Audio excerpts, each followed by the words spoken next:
Pitchfork listeners, Goldie here. We've been doing this podcast for a long time now, so we thought we'd take a little break this summer.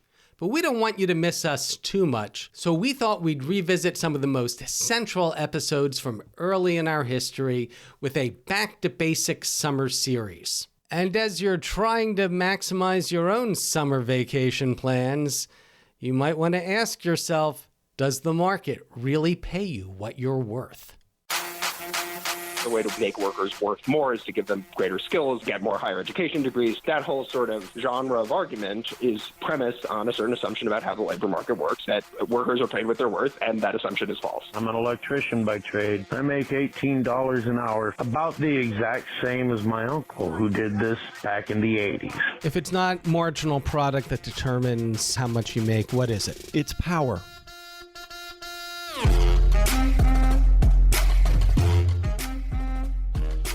From the offices of Civic Ventures in downtown Seattle, this is Pitchfork Economics with Nick Hanauer, where we explore everything you wished you'd learn in Econ 101.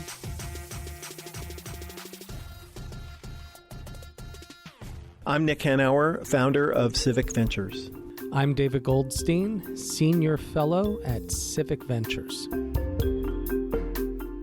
So, Nick, before I started working for you, I worked for The Stranger and Alt Weekly, Yes. where I wrote like 3, 4, 5 blog posts a day, plus had, 600 to 2,000 words due in the paper that week. And I got paid very little money. And then I came to work for you, and you're paying me so much more than I made at The Stranger. That's right.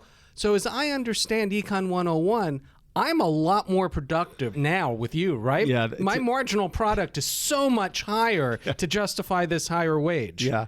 The super sad part is you're probably about a third as productive and you earn 3 times as much. Quality versus quantity, Nick. Yeah, I don't know what happened. That little story is a marvelous illustration of why the principle of marginal productivity is such a lie. The theory of marginal product says that, well, essentially, that you are paid what you are worth. That's right, because markets are perfectly efficient and allocate resources perfectly efficiently. The amount people are paid equals their marginal product. Right. Which is to say, if you work for Walmart and earn $7.25 an hour, that's because that's all you produce for the company. The value that you add on through your labor, that is your marginal product. That's right. And at the risk of boring our listeners a little bit, it's really, really, really worth reading a quote from a man named John Bates Clark, who essentially invented this theory actually in response to Marxism. So here's the quote. "The welfare of the laboring classes depends on whether they get much or little, but their attitude towards other classes, and therefore the stability of the social state, depends chiefly on the question whether the amount that they get, be it large or small, is what they produce. If they create a small amount of wealth and get the whole of it, they may not seek to revolutionize society. But if it were to appear that they produce an ample amount and get only a part of it, many of them would become revolutionists, and all would have the right to do so." It's a shockingly revealing statement. Right. So what we need to do is make people think that they're getting what they deserve. Right. However little it might be that they're getting. Exactly. And why is that important? Because human societies function on the basis of their ability to sustain cooperation, and cooperation depends on social reciprocity norms. That is to say, I get what I deserve. The society is fair.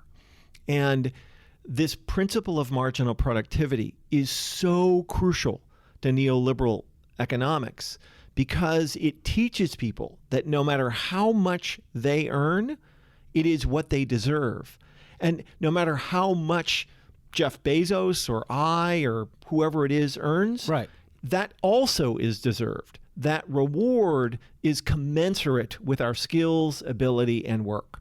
And that idea is essential for sustaining cooperation, for reducing the possibility of revolution, because if you violate those reciprocity norms, people don't get scared, they get angry, and when they get angry, bad shit happens. And remember, this is why the other side, they fight against things like the $15 minimum wage and higher taxes on the wealthy and social services and redistribution, because it's unfair. It's unfair to the people who worked so hard to earn that money. And you have to understand how ingrained this is. It's not just that you and your wealthy friends somehow are able to convince yourselves that, you earned all that, those hundreds of millions of dollars. Surveys show that the majority of Americans would think that if they're poor, it's their own damn fault. Yeah, they deserve to be poor. They blame themselves for it. And that is like this, rubbing salt in the wound. Yeah. Yeah, well, I'm not sure it's rubbing salt in the wound. It's certainly the most effective way ever devised to keep poor people poor. And rich people rich. So works for you. Yeah, exactly. And so this principle of marginal productivity is among the most evil ideas ever invented, because if you can get people to believe that this is essentially a law of nature, just how market economies work, then you have enforced a status construct in an extraordinarily effective way that benefits the few and disadvantages the many. And it is one of the central tenets of neoliberalism. It's one of the biggest reasons why we have such an unequal society, and it is one of the things that makes reasonable people want to burn neoclassical economists at the stake. Well, so says you, Nick, but neither you or I are economists. So I want to hear from a real economist on this subject. That's right. We got one lined up? We have a good one lined up. Our friend Marshall Steinbaum, who, by the way, is a classically trained Chicago school economist. And don't insult him. Yeah, no, but he's a brilliant guy and is at the forefront of trying to acknowledge that this idea is a lie and teach people that they shouldn't pay any attention to it. So anyway, it'll be really fun to talk to Marshall about it. He has a lot of very smart things to say about this subject. My name is Marshall Steinbaum. I'm an assistant professor of economics at the University of Utah. You can find me on Twitter at econ_Marshall. So you're a brand new professor. We just have to ask, are you going to be teaching Econ 101? No, not Econ 101. Even better, as far as I'm concerned. My first 2 semesters, I will be teaching Inequality and Poverty, which is an advanced undergraduate course at the university. And a good opportunity to sort of distill a lot of the work that we've been doing in the last 5 or 6 years and the enormous advances, in my view, that some groundbreaking economists have made, overturning a lot of the conventional wisdom that would have populated such a course if anybody had bothered to teach inequality 10 years ago or more. So one of our favorite quotes from you is, "It is increasingly possible to have a comfortable, rewarding life as a professional economist and never consider the issue of inequality." That's right.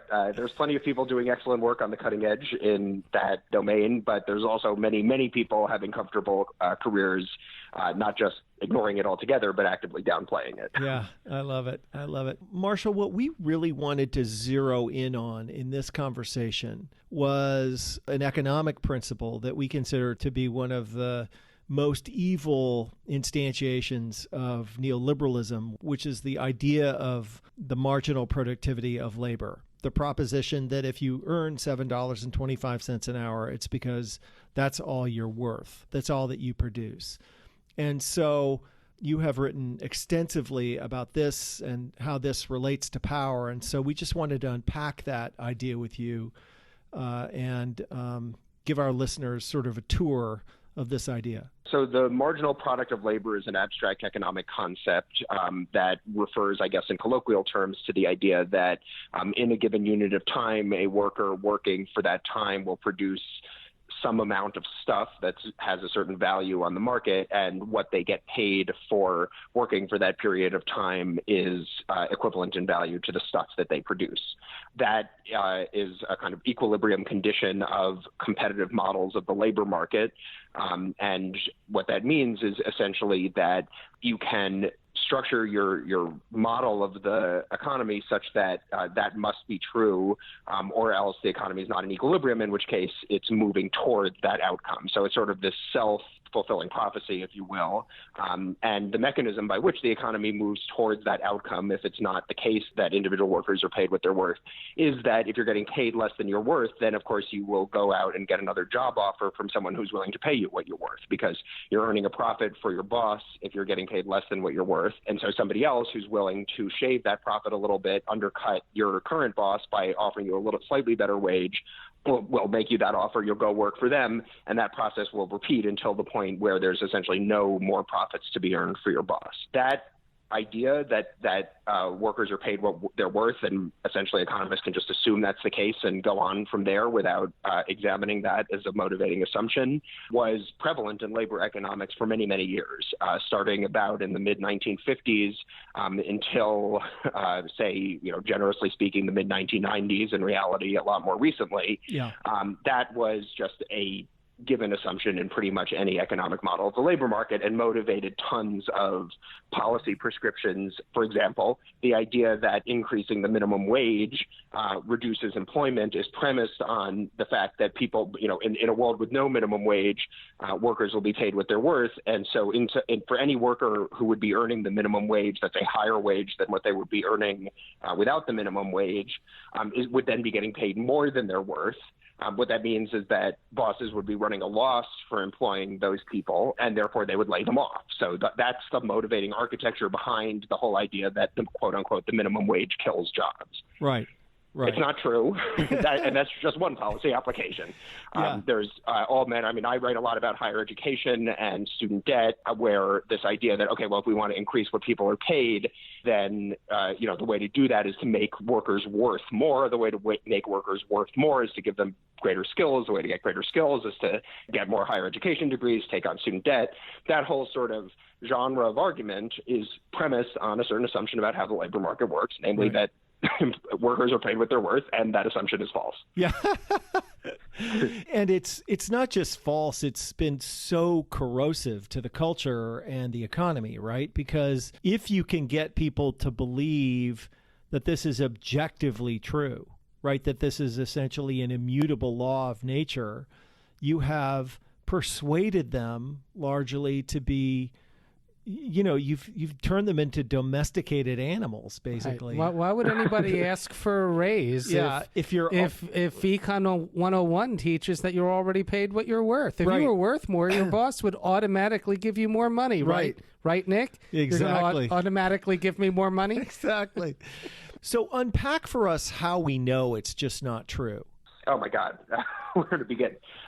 So there's sort of the basic straightforward evidence that workers have been producing more and more stuff and not getting paid more and more. So that's kind of the aggregate evidence that you would get from something like the Economic Policy Institute's chart of the diverging output per hour versus median pay, just sort of straight up, all right, here's an aggregate measure of how much we think workers are worth versus how much we think workers are getting paid. That's diverging. I think that's fairly convincing evidence. There's evidence from minimum wage experiments. So an implication of the theory that people are paid what they're worth is that when you increase the minimum wage, there will be disemployment. Lo and behold, there isn't disemployment. So an implication of that theory is falsified. Another good test, in my opinion. There's tests about the pass-through of individual firm rents to worker pay. That's a fairly abstract idea, but I think it gets at something intuitive, which is when a given company experiences a windfall. There's a good paper about patents. So companies that apply for and succeed in having patents granted, makes the company more valuable, versus companies that apply for and don't quite succeed in having their patent granted. So you would think that's kind of a good measure of, otherwise similar companies where, something good happened to one and that good thing didn't happen to the other one. What is the impact of that on workers' wages at those companies? Note that this whole theory about workers getting paid what they're worth says nothing about individual companies. That is, there's this idea that workers are worth something on the market, and if your current boss isn't paying you what you're worth, you'll go get a raise from a different boss. The idea that when individual companies experience a windfall, their workers share in that windfall to some degree and thus get paid more than similar workers at similar companies that don't experience that windfall suggests a firm-specific component of wages that has no place in the theory of marginal productivity. Right. The theory of marginal productivity is about what workers are worth on the market, not what workers are worth to individual firms. And this sort of business about windfalls passed through firm-level rent sharing is a theory about firm-specific pay, or more generally, firm inequality in pay. And if it's true that, the identity of your boss determines at least a component of your pay versus a very similar worker working for a very similar firm, but that firm has a different name, a different boss. If you're getting paid very differently from that worker for whatever reason, that suggests that there's not equilibration in wages across similar workers on the market. It matters which firm you currently work for. In other words, it comes down to circumstances and power. Yes, yeah, and it's highly contingent, as you're suggesting. Like, if you happen to be the guy who was there when the patent application was granted at the firm, even if your name isn't on the patent application, that tends to matter for how much you get paid. Of course, it matters a lot more if your name is on the patent application. Yeah. Yes. But that's another sort of sense in which it's arbitrary because your name was on that firm's patent application, and it could have been on the firms whose patent application didn't get granted. I'll raise another example, and that is the U.S. women's soccer team. Yeah. Right? Wait, no, gender and race inequality I would also interpret as refutation of the idea that workers are paid what they're worth or not. Gender and wage disparities in pay have been obvious even in the era when economists pretended the labor market was competitive. They couldn't deny the existence of gender and race disparities in pay. The problem was, given their assumption that the labor market was competitive, they were required, in a sense, to assume that different genders and different races were worth different amounts in the labor market. So there was this grand search for reasons why people might be paid differently on the basis of race or gender that's inherent in their race or gender, and not in the circumstances of power in the labor market, because those were assumed away from the beginning. So I think once we sort of opened up the box of, no, it's not worker characteristics necessarily generating disparities in pay, or if it looks like worker characteristics, that is race or gender being a worker characteristic, it's not because there's something about race or gender per se that makes workers more or less productive. It's because there is a hierarchy of power in the labor market, and that one or two dimensions of the hierarchy of power is race and gender. Right. Right. And to argue with that interpretation would be to argue that it would be to make a racist argument or a racist and sexist argument. Frankly, I do not think that's an overstatement. And yet to say that is to sort of condemn whole generations of economists whom even now, it's anathema to suggest, could be anything less than motivated by, the most high-minded motives. This proposition, it's an astounding proposition when you really start to turn it in your head, how nefarious this is. It's Econ 101, Nick. I know it is Econ 101, but could you clear this up, Marshall? Is it actually Econ 101? Yeah, I mean, insofar as Econ 101 is about looking at where supply and demand curves intersect and saying, okay, that's the price, and then any kind of policy counterfactual is modeled as a distortion or deviation from the natural market equilibrium where supply and demand curves cross. Yeah, absolutely. This is Econ 101 as applied to the labor market. Yeah. So, Marshall, let's talk for a minute about why this idea is so attractive to academic economists, like why people cling to it so tightly. Because I've had a ton of conversations. You are a massive outlier. I mean, there's a few people in the academic community are willing to walk away from this proposition, but up and down the chain, including some of the nation's most influential economists, cling to this idea as a true proposition. And I know some of these people to be good people, right? They're not evil racists, but they are academic economists. I thought you said that like a pejorative too, Nick. Yeah, I did. Sorry, I didn't mean that to come out quite as mean as it sounded. But academic economist. Yeah, but what is it? I'll be interested in what you think. But to me, the reason they cling to it is that if it's not true, the whole thing comes tumbling down, right? The whole construct. Yeah, I mean, I think it totally indicts a generation or more of economists who achieved great worldly rewards and high prestige, and to suggest that they were anything less than the most high-minded scholars is deeply threatening to current economists' own conception of themselves and their role in the world.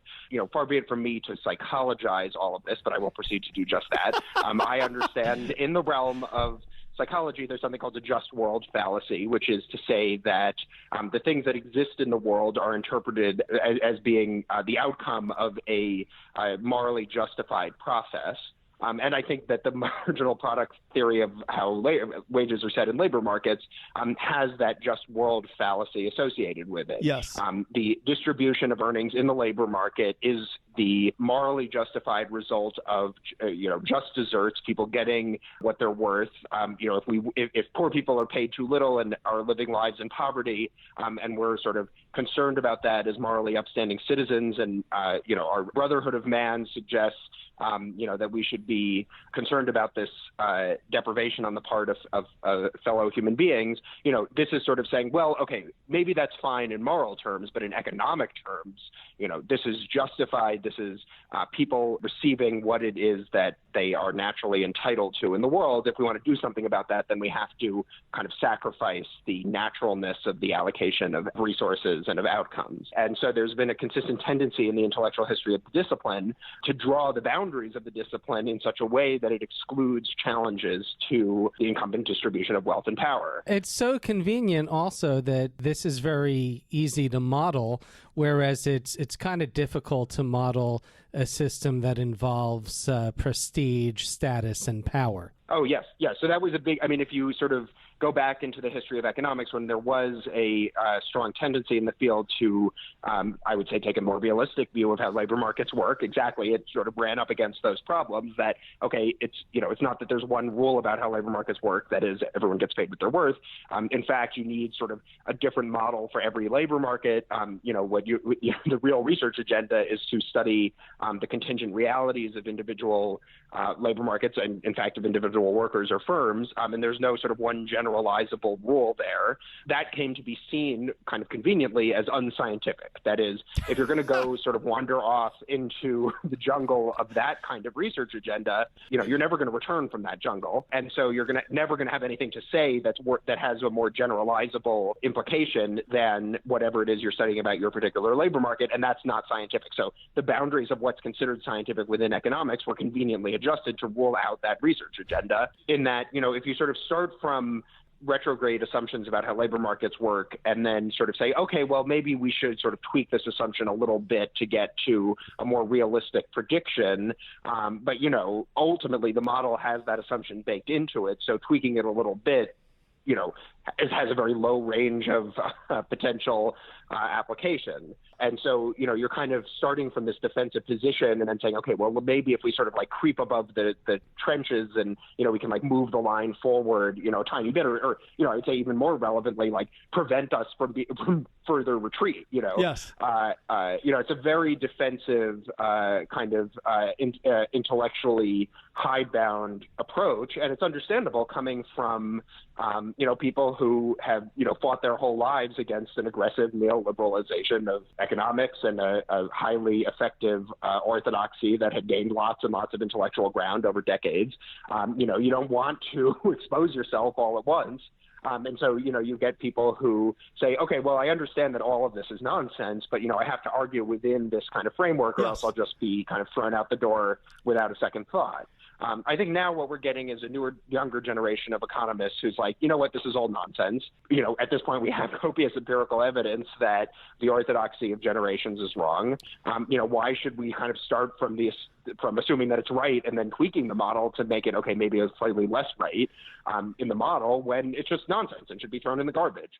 I think that kind of differential can only ever be a kind of generational type of experience and cycle, I would say. Marshall, one last question. This is, by the way, this has been absolutely fantastically useful and precise discussion. But what brings you to your work? Kind of pushing my way through graduate school for 6 years, starting basically right as the financial crisis was happening, and then in the poor labor market that was its aftermath, I mean, it's not to say that like sort of nothing interesting happened there for me intellectually, but I definitely do not come out of that experience kind of driven to the research agenda that I have subsequently adopted. It was only seeing the sort of radical disconnect between what economists talk about behind closed doors vis-a-vis the economic problems that they think exist in the world, insofar as they believe any economic problems exist, and the reality of not just, grave economic problems that are clearly not, sort of the natural developments of a perfectly functioning economy, but also the ways that economics is weaponized in the public debate Yes. in radically retrograde directions. Yeah. So that I mean, I guess what motivates me on a day-to-day basis is generally getting angry and righteous about something. Yeah. And there's plenty to get angry and righteous about when you look at the sorts of economic debates that take place in public and even among economists. Yeah. There's a conceit among economists that, policymakers don't understand economics, the public doesn't understand economics. If only all these stakeholders and voters or whoever you want to talk about understood economics, then we would have the right policies, the world would operate efficiently.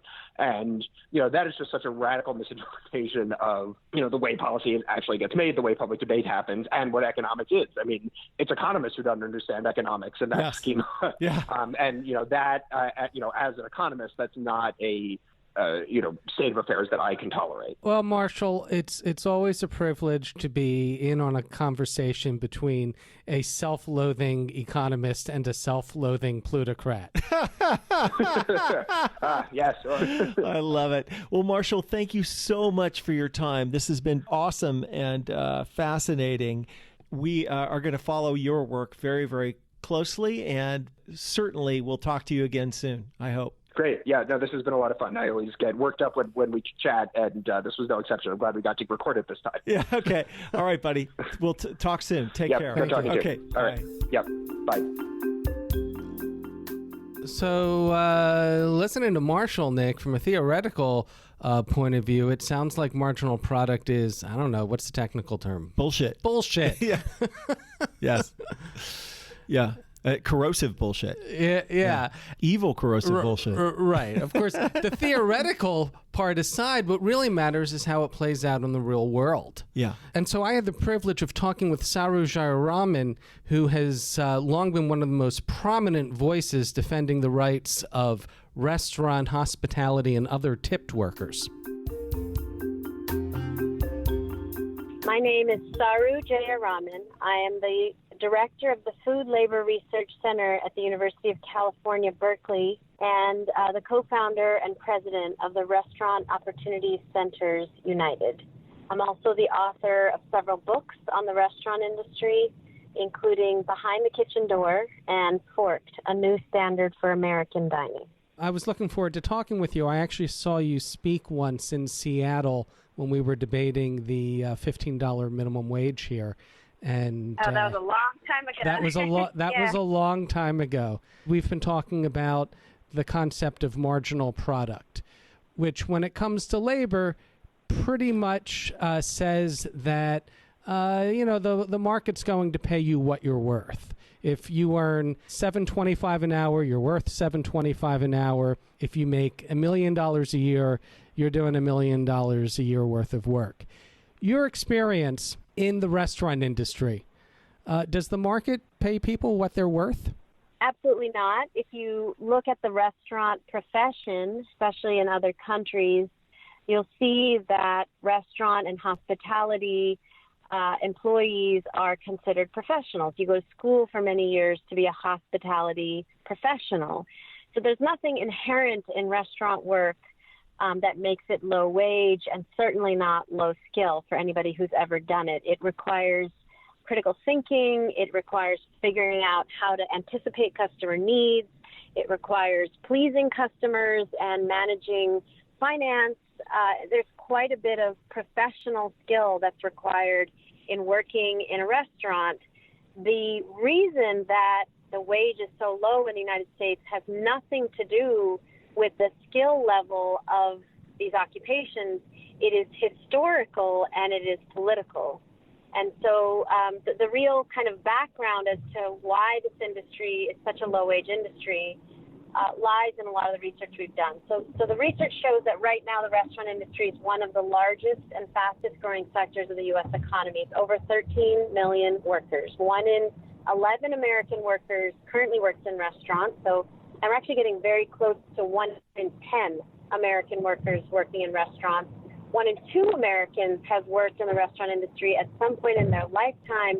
But despite the industry's size and its growth, it continues to be the absolute lowest paying employer in the United States. Every year, the Department of Labor puts out a list of the 10 lowest paying jobs, and every year, the 7 of the lowest 10 paying jobs are all in one industry, the restaurant industry. And the reason you've got the largest and fastest growing industry in America with the absolute bottom of the barrel lowest paying jobs really is the money, power, and influence of a trade lobby called the National Restaurant Association. We call it the other NRA. It represents the chains, the IHOPs, the Applebee's, the Olive Gardens. And in doing research for my last book, we uncovered that the other NRA has been around in various forms 150 years since emancipation of slavery, when it first demanded the right to hire newly freed slaves, not pay them anything at all, and have them live entirely on this newfangled idea that had come from Europe called a tip. Now, in Europe, where tipping originated, tips were always intended to be a bonus or an extra on top of a wage. But when the idea came to the States in the 1850s and 1860s, it was right around the time of emancipation, and the restaurant lobby demanded the right to hire newly freed slaves, not pay them anything, and have them live entirely on tips, which was a mutation of the feudal concept of tipping. And that idea that a newly freed former slave population of mostly black women could be paid nothing at all was made law in 1938, thanks to the lobbying of the restaurant industry, when everybody got the right for the first time as part of the New Deal to the minimum wage, as part of the new Fair Labor Standards Act, except for groups of black workers. So domestic workers were excluded, farm workers were excluded, and tipped workers were excluded. They were mostly black women. They were told they could be given a $0 wage from their employer as long as tips brought them to the full minimum wage.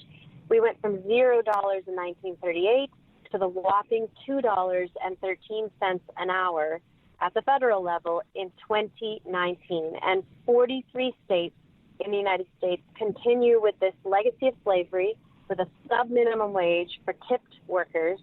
And I think any of your listeners would be hard-pressed to say that anybody in this country is worth $2 an hour, but that is what federal law allows employers in the largest and fastest-growing industry in America to pay. And as I've just narrated, it has nothing to do with the effort, skill, intelligence, worth of the occupation, of the profession of restaurant work.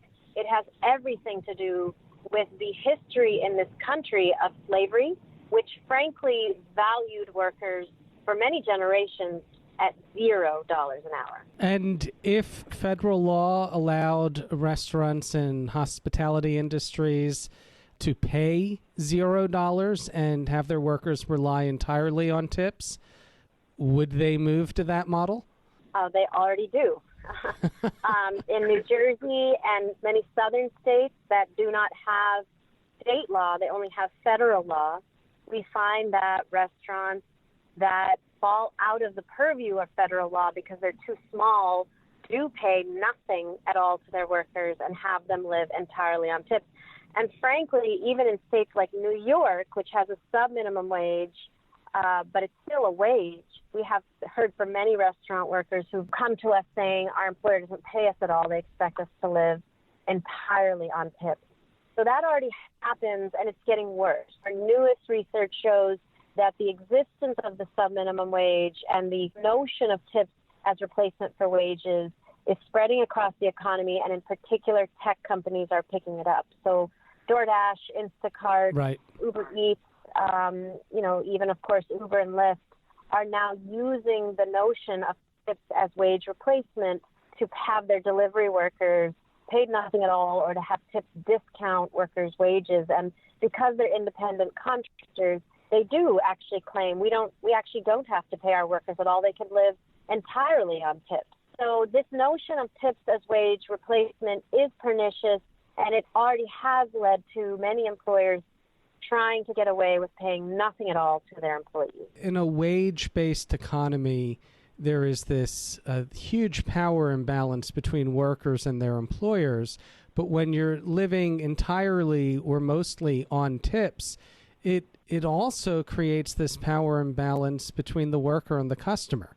Absolutely. So although the Restaurant Association likes to paint the picture of the average tipped worker as being a young white man working at a fancy fine dining restaurant, earning a ton of money in tips, in truth, 70% of tipped workers in America and in every state are women. They are women who work at IHOP and Denny's and Applebee's, and they not only struggle with the highest rates of economic insecurity of any industry, they also have the highest rates of sexual harassment of any industry, and that is because when you're a woman who earns 2 or 3 or any sub-minimum wage, your wage is so low, it goes entirely to taxes.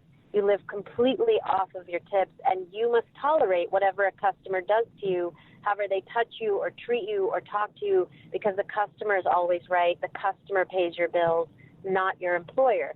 Now, there are 7 states that have gotten rid of this sub-minimum wage.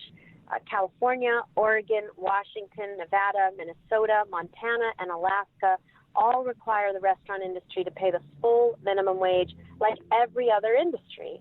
And in those states, we find not only higher restaurant sales per capita, higher job growth in the industry, higher rates of tipping, lower rates of poverty. We also find 1/2 the rate of sexual harassment in the industry, and that is because women in California and these 7 states report that they don't have to put up with harassment from customers because the tips are an extra or a bonus on top of the wage, as they were always intended to be from feudal times. And so they get a wage from their boss that they can count on like every other worker in every other industry, and they're not as willing to put up with the harassment because they know they aren't reliant completely on the tips. So absolutely, the power that customers have over tipped workers in the United States, millions and millions of them, in fact, the largest employer in the United States, is enormous, and it leads to a severe sexual harassment. It leads to lack of safety, security, even sexual assault. It's a severe problem, that power dynamic that not only employers and managers, but also customers have over women in the restaurant industry.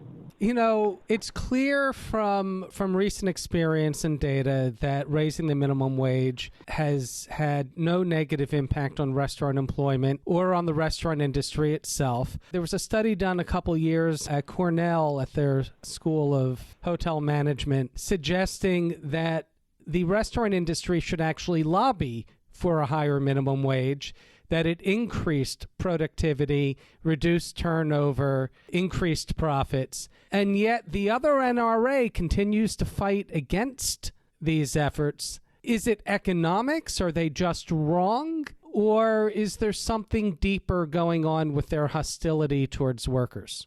Right. So we actually have done further studies, extensive studies with Cornell, where we actually surveyed 1,100 restaurant owners across the country and found that you can cut your employee turnover in half if you provide higher wages and mobility for workers in an industry that has the highest rates of turnover of any industry in the United States. Right. In some cases, it can be 300%. That means 3 turns in one position in 1 year. We were able through that process to quantify how much turnover actually costs employers, which is often an invisible cost. They don't record it. They can't see it in their ledgers. The industry has essentially cannibalized itself. The industry right now is really reflecting the hourglass nature of our economy. In our industry, you're seeing huge growth in fine dining at the top and huge growth in fast food and limited service, what they call quick service at the bottom. Those middle tier restaurants, the Olive Gardens, the Applebee's, the Red Lobsters, are stagnating because the working families that used to be able to afford to eat in those restaurants can no longer afford to do so. And guess who is the largest workforce among working families, it's the very same restaurant industry. And so by the NRA fighting from raising the minimum wage, fighting as the loudest voice, against both tipped workers and non-tipped workers' wages going up, they have killed their own consumer base, particularly for that middle tier of restaurants. We just see it so dramatically in even the quarterly returns now of the Olive Gardens of the world. Who'd have thought if you destroy the middle class, you'll destroy that middle class consumer base? Right, exactly. Before you go, just personally, why is it that you do this work? What happens when you've got the nation's largest and fastest growing industry proliferating the absolute lowest paying jobs? What happens is that you go from an economy of 1 in 3 working Americans working full-time and living in poverty to now getting very close to 1 in 2. In some states, we're already at 1 in 2 working Americans working full-time or more than full-time and living in poverty. And so what happens to a country when half of working people can't afford to live, consume, eat? It affects all of us. I cannot think of a more important issue to work on or to fight for than to save our country from disaster, because that has implications for our economy, but it also has implications for our health. When people who serve us in restaurants cannot afford to take care of themselves, it has implications for our democracy, because when people can't afford, or feel very rejected by the political system, they're not going to vote at all. We have a president named Donald Trump because not just Republicans, but also Democrats have left these workers behind again and again and again at $2 an hour. And so I cannot think of a more important issue to save our democracy, frankly, finally, than to fight against the outsized power of a trade lobby like the National Restaurant Association and to fight for livable wages for everyone. Well, thank you for your work, and thank you for taking the time to talk with us today. No worries. Thank you. So if I've got one takeaway from the conversation with Saru, Nick, is that that $15 minimum wage, pretty good idea. Exactly. And in the interest of full disclosure, one of the things that I was really wrong about when I first started working on this was the tip thing. Right. I really had convinced myself that the tip penalty, what the restaurant industry calls the tip credit. The tip credit. Yeah.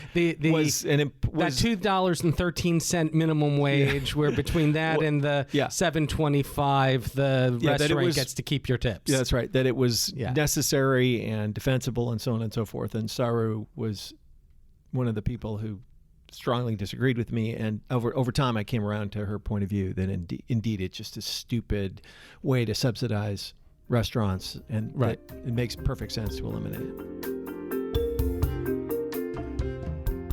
We asked you to call in and let us know whether you think you're paid what you're worth, and here's what some of you had to say. Hello, I'm Dr. Stephen Leet in Everett, Washington. This is Isabella, and I'm calling from Nairobi, Kenya. My name is Tony Baker. I'm calling out of Northeast Iowa. My name is Tim Dubay in Colorado. And my name is Sheila. My name is Christian. I'd rather not my name published. I was an executive in Fortune 500 companies. When I had my first child, I went on maternity leave and believed that I was going to go back to work afterwards. When I stopped working, I was making low six figures. And I am currently working a minimum wage job in California. $13 an hour from six figures, mostly the same kind of work. I am definitely not paid what I'm worth. Hi, Nick. This is Robert Gwynn. I'm a telecommunications worker in Syracuse, New York. I get paid a hell of a lot of money for not doing a lot of physical work, but more mental work. I'm not well paid. I make $500 a month. I think about what I'm doing. I like to think that I'm making a positive impact versus maybe some classmates who after university went into banking or consulting and are paid many, many more times than I am. I make $18 an hour for what I do, about the exact same as my uncle who did this back in the 80s. Nursing assistants start out about $12 to $14 an hour. Some of them as little as $10.50 or $11 an hour. This is a profession heavily dominated by females who, of course, are underpaid. My name is John Kelsey. I'm calling from Indianapolis, Indiana. I'm a registered nurse, have been over the past 6 years. We are pretty much responsible for keeping our patients alive. So we're really the first line of protection for our patients, providing around-the-clock care. It's just astounding, really, how low the pay is. We're really getting shafted. I can definitely tell you I don't get paid for all the things that I do, and a lot of tradespeople don't get paid what they're worth either. Dentists don't always have financial incentive to do what is best for their patients. An unethical dentist will tell patients that they need procedures that they may not really need, but those dentists do more procedures and they make more money. Hi, this is Ada Kerman from Marlborough, New Hampshire. I am totally not paid what I'm worth as a parent. Are we being paid what we are worth? It's a stupid question. We are being paid what we can negotiate. So we often talk about, Nick, about the tricks and trickle-down economics. Yeah. This is one of the big ones. It is absolutely one of the big ones. And that quote from John Bates Clark just totally reveals it. That basically openly admitting that we have to trick people into believing that they're getting paid what they're worth or they'll revolt. Right.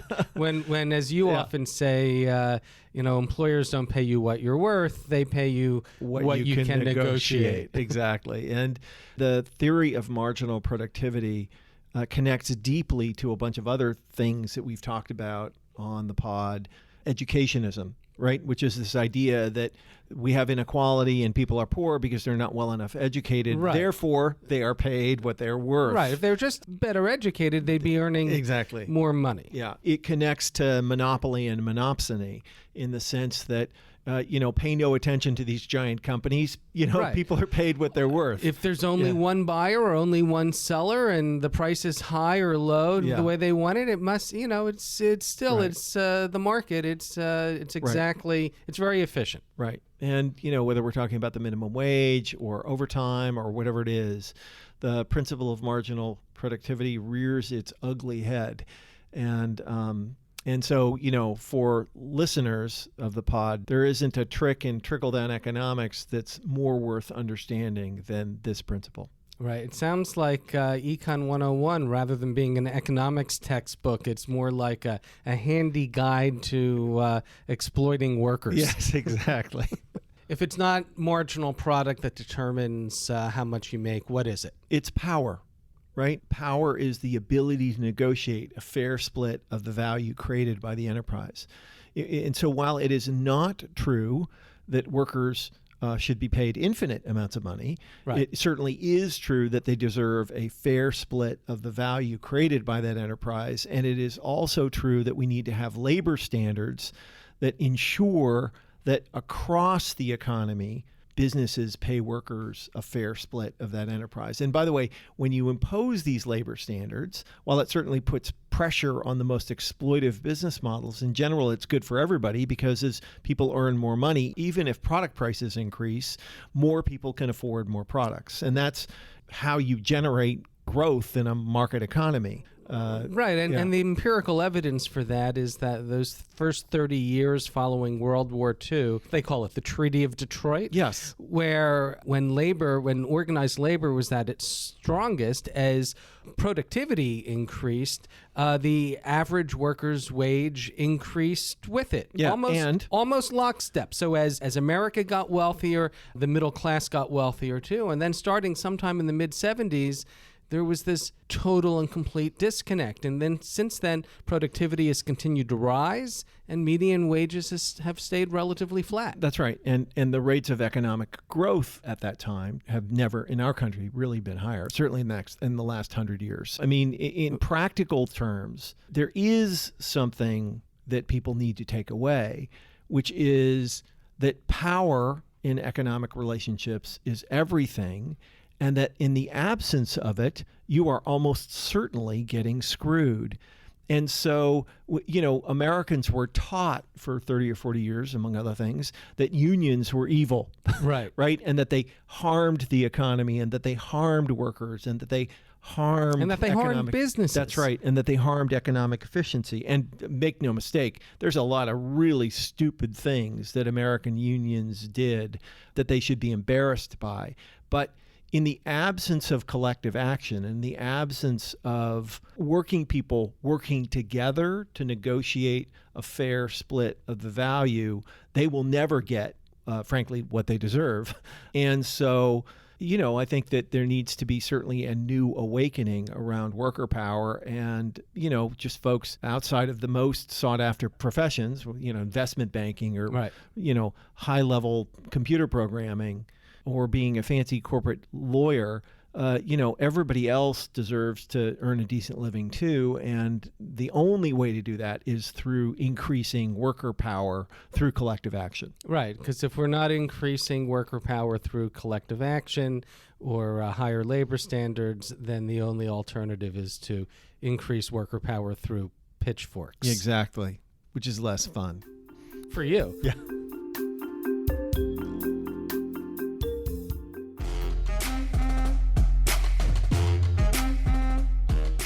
Pitchfork Economics is produced by Civic Ventures. If you like the show, make sure to follow, rate, and review us wherever you get your podcasts. Find us on other platforms like Twitter, Facebook, Instagram, and Threads at Pitchfork Economics. Nick's on Twitter and Facebook as well, at Nick Hanauer. For more content from us, you can subscribe to our weekly newsletter, The Pitch, over on Substack. And for links to everything we just mentioned, plus transcripts and more, visit our website, pitchforkeconomics.com. As always, from our team at Civic Ventures, thanks for listening. See you next week.